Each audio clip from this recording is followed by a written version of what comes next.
Jesus, o qual a igreja serve. E continuando acerca do relato de João, porque vale a pena nós esmiuçarmos um pouco mais a cristologia implícita ou explícita, na verdade, no Evangelho ali de João. Cristo, o Verbo, o Logos encarnado. Os teólogos cristãos geralmente consideram que João 1:1 como o principal texto para sustentar a crença de que Jesus é Deus, considerando a ideia de que o Pai, o Filho e o Espírito Santo são iguais, embora seja unicamente nesse versículo que Jesus é chamado de Verbo de Deus. O tema aparece em todo o Evangelho de João em variadas formas. Embora o termo Logos não apareça como um título além do prólogo, todo o livro de João defende esse argumento básico, sendo Logos, Jesus Cristo, é Deus autorrevelado, luz e redenção, vida. Ele é Deus, presente para o homem e por ele conhecido. Tomé o conheceu como Deus quando duvidou da sua ressurreição. E a gente vai ver esse relato ali em João 20 e 28.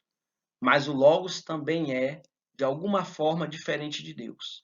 Pois, como disse João, estava com Deus. Deus e o Logos, portanto, não são dois seres. Por outro lado, não são simplesmente idênticos. Este aparente paradoxo permeia os evangelhos. Deus, quando age e se revela, não exaure o que Deus é, e isto aparece em várias frases de Jesus. Eu e meu Pai somos um.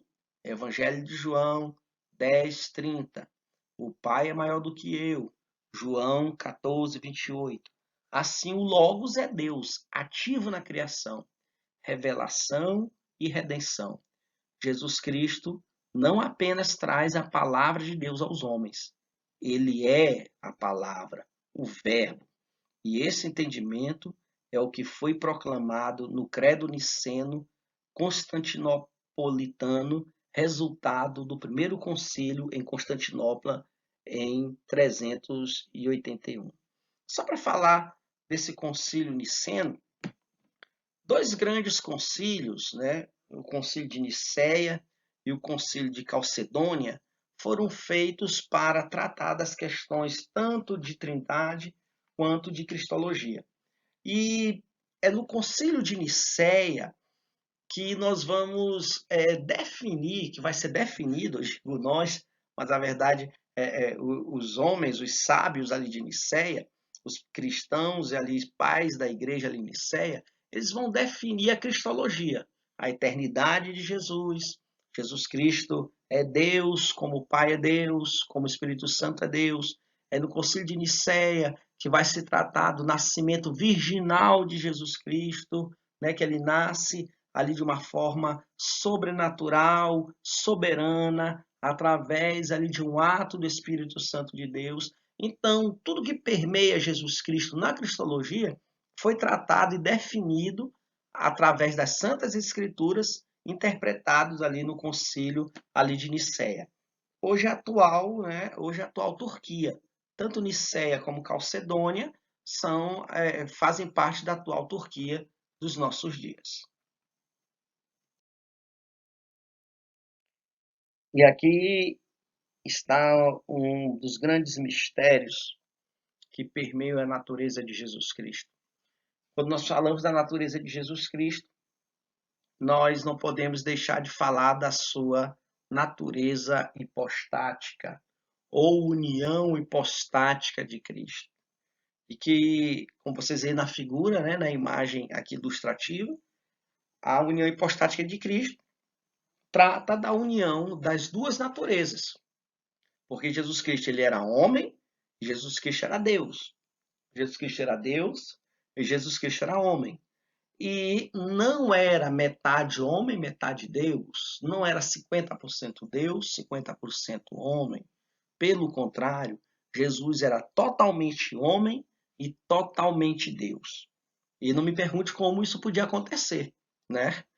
Porque Jesus, nesse contexto matemático, nós diríamos que ele seria 200%, Mas não é isso que quer dizer que o todo de Jesus, ele era todo divino e ele também era todo humano. E um dos meus últimos sermões, eu fiz questão de ressaltar essa questão da união hipostática de Cristo, quando tratei na ocasião sobre o fato de Jesus manter as chagas em suas mãos. O que nós temos aqui que ressaltar é que Jesus ainda mantém um corpo, mesmo ele estando agora na sua forma divina. Ele mantém um corpo glorificado, glorificado, para que ele pudesse assim ser o primeiro filho da redenção. É nesse aspecto que a Bíblia também vai falar que nós seremos como ele é. Jesus Cristo é o primeiro de uma multidão de filhos ressuscitados e glorificados ali de Deus, né? Jesus ele mantém esse aspecto ainda do Deus Filho, apesar dele já estar agora totalmente ligado ali ao Deus Pai. Jesus Cristo ainda mantém ali um corpo, ainda que glorificado, e mantém nesse corpo as chagas, os estigmas ali da crucificação, para que ele possa mostrar a todos. Nós vemos ali que Tomé, representa aqueles que só vão crer se olhar a chaga nas mãos. Vocês lembram que em Zacarias, fala da profecia, quando Israel estiver sitiada, Israel estiver perseguida, Israel não tiver saída, ali cercada pelas forças do anticristo, Jesus Cristo virá ali salvá-los e mostrará ali as suas mãos. E nas suas mãos mostrará ali as marcas ali dos cravos, e Israel vai desfrutar de algo chamado da conversão nacional, porque naquele momento todo Israel vai se converter. Vão chorar como quem chora pela morte de um primogênito, porque eles vão perceber que aquele que eles crucificaram era Jesus, era o seu Salvador. Então, a natureza hipostática ou a união hipostática de Cristo trata desse aspecto de Jesus, esse aspecto de Jesus Cristo ser totalmente homem e totalmente Deus. A união hipostática, também conhecida como união mística ou dupla natureza de Cristo, é a doutrina clássica da cristologia que afirma ter Jesus Cristo duas naturezas, sendo homem e Deus ao mesmo tempo. Isso é um resumo do que é a união hipostática, isso é uma definição do que seria a natureza hipostática de Cristo. Vale ainda lembrarmos da hipostasis. Em algumas literaturas, vocês vão tratar em conjunto com a união hipostática a questão da hipostasis, do esvaziamento de Cristo. Vocês lembram quando Paulo fala aos Filipenses que ele não teve por usurpação ser igual a Deus, mas antes esvaziou a si mesmo, humilhando-se, tomando a forma de homem. Então, o que trata a hipostasis? Do esvaziamento de Cristo ter abandonado ali a sua glória com Deus, a sua glória com o Pai, para assumir essa condição humana. Porque o corpo de Jesus Cristo ele era tão homem que o seu corpo sentia fome, o seu corpo sentia frio, o seu corpo sentia necessidades. E nós vemos isso relatado ali nos evangelhos de Lucas, ali também no Evangelho de Marcos, Jesus Cristo sendo tentado ali no deserto por Satanás. Satanás começa tentando Jesus Cristo naquela maior fraqueza do momento.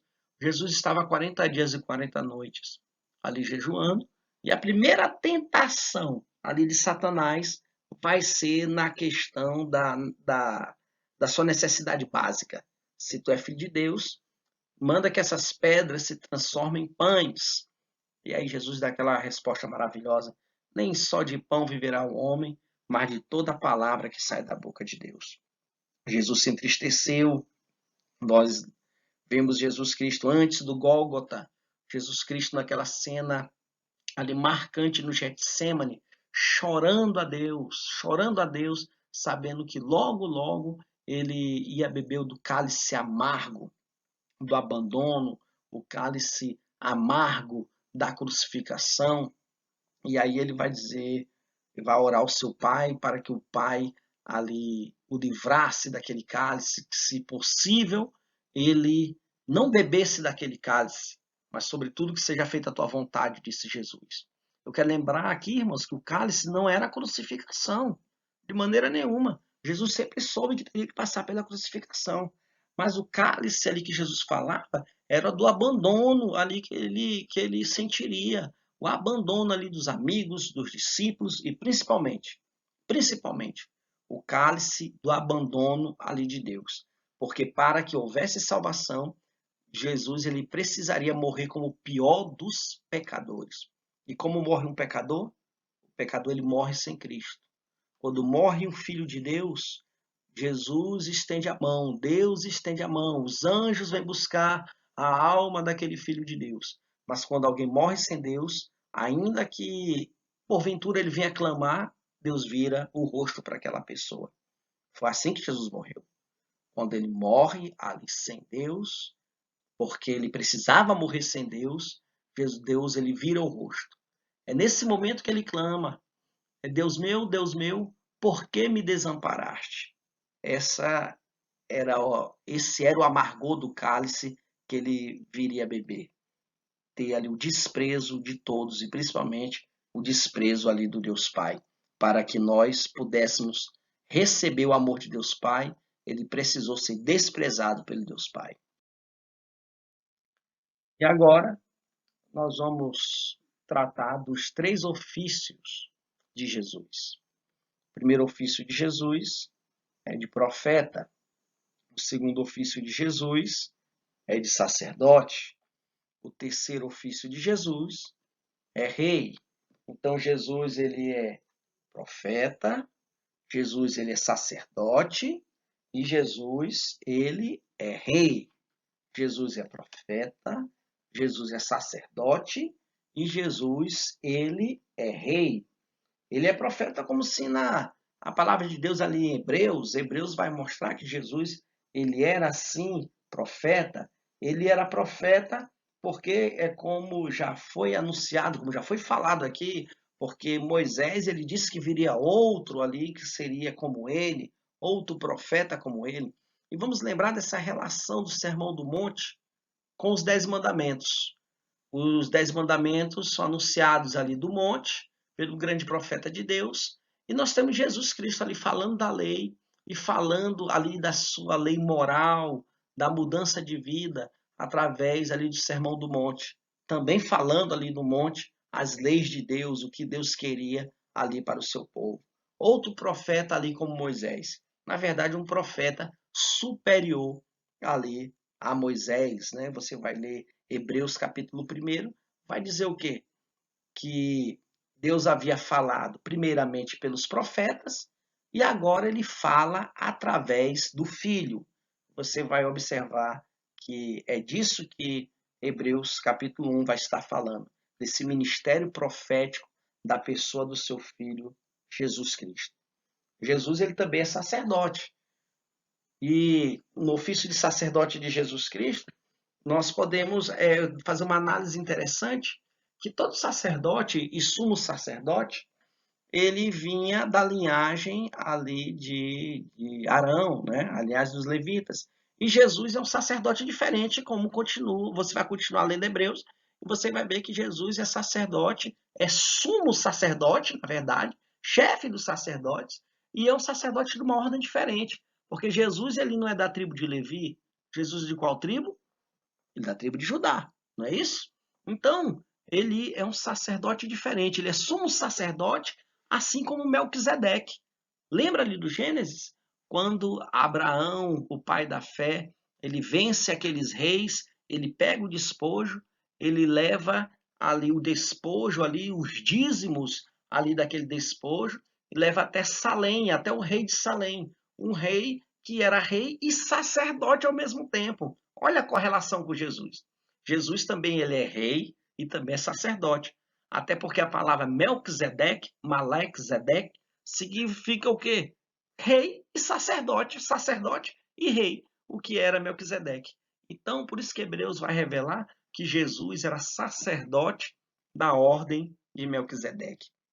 E Jesus cumpriu tanto o sacerdócio que ele mesmo foi sacrifício. Ele foi sumo sacerdote e também foi o Cordeiro perfeito de Deus, né? Fez o sacrifício perfeito por nós. É por isso que hoje em nossas igrejas, nossos templos, nós não estamos matando carneirinhos, o pastor Rômulo não está aí passando a faca no pescoço de nenhum cordeiro ali para tirar o pecado ali do povo, porque o sangue de Jesus Cristo já foi aspergido sobre nós. E ele é rei, porque ele é o rei descendente ali de Davi, ele é o rei cumprindo ali a promessa de Deus para com Davi, que Deus não apartaria de Davi o cetro, que Davi sempre teria um representante ali no trono. E Jesus, na sua linhagem humana, ele descende ali de Davi. E o reino de Davi, de certa forma, foi uma figura ali do reino de Cristo. E o reino de Cristo, ele pode ser considerado em dois momentos. O primeiro momento, ele vem com o poder de transformar o coração e a vida das pessoas. Esse primeiro momento é a igreja, porque a igreja é reino de Deus. Nós temos que lembrar que a igreja, ela é o reino. Quando esse reino ele for contemplado em sua completa glória, ali quando as forças ali do mal, Satanás for trancado, for derrotado e aniquilado, quando ali os santos forem transformados, e esse reino agora não é só a igreja, esse reino vai abranger toda a criação, esse reino vai abranger todo o universo. E aí ele será rei eternamente.